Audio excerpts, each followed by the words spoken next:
ఓ మహిళతో వివాహేతర బంధం పెట్టుకున్నాడు. మరో పెళ్లికి రెడీ అయ్యాడు. అంతటితో ఆగకుండా ప్రియురాలిని బెదిరించాడు. కానీ ప్రియురాలు మాజీ భర్తతో కలిసి వేసిన స్కెచ్కు ప్రాణాలు కోల్పోయాడు. హైదరాబాద్ కామాటిపుర పోలీస్ స్టేషన్ పరిధిలో జరిగిన మర్డర్ కేసులో సంచలన విషయాలు వెలుగులోకొచ్చాయి. హైదరాబాద్ కామాటిపుర పోలీస్ స్టేషన్ పరిధి. రాత్రి 11 గంటలకు చలికాలం కావడంతో చాలా వరకు నిర్మానుష్యంగా ఉంది ఆ ప్రాంతం. ఓ బైకర్పై కత్తి బయటపడింది. బైకర్ అక్కడికక్కడే మృతి చెందాడు. అతన్ని చంపిన వ్యక్తులు అక్కడి నుంచి పారిపోయారు. డిసెంబర్ 9ని మర్డర్ జరిగింది. ఈ మర్డర్ కేసును పోలీసులు ఛేదించారు.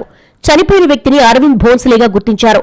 అతన్ని చంపేసిన భార్యాభర్తను అరెస్ట్ చేశారు. నంది ముసరాయిగూడకు చెందిన అరవింద్ భోన్స్లే గతంలో గోషామహల్లోని ఓ ప్లైవుడ్ షాపులో పనిచేసేవాడు. ఆ సమయంలో అక్కడ అకౌంటెంట్ గా పనిచేస్తున్న లావణ్య అనే మహిళతో పరిచయం ఏర్పడింది. అది కాస్త వివాహేతర బంధం ఏర్పరచుకున్నాడు. అప్పటికే భర్త, 3 పిల్లలున్న లావణ్య ప్రియుని మోజులో పడి భర్త కె కన్నయ్య యాదవ్తో విడాకులు తీసుకుంది.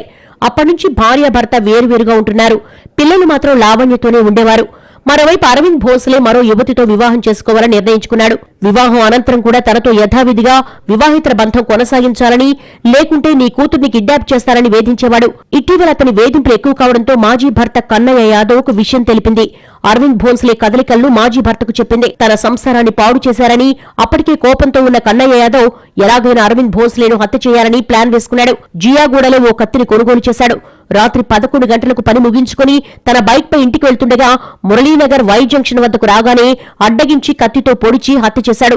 అరవింద్ భోన్స్లే సోదరుడు ఫిర్యాదు మేరకు కేసు నమోదు చేసుకున్న కామాటిపుర ఇన్స్పెక్టర్ కన్నయ్య యాదవ్ లావణ్యను అదుపులోకి తీసుకుని విచారించగా నేరం అంగీకరించారు. వారిపై కేసు నమోదు చేసి రిమాండ్కు తరలించారు.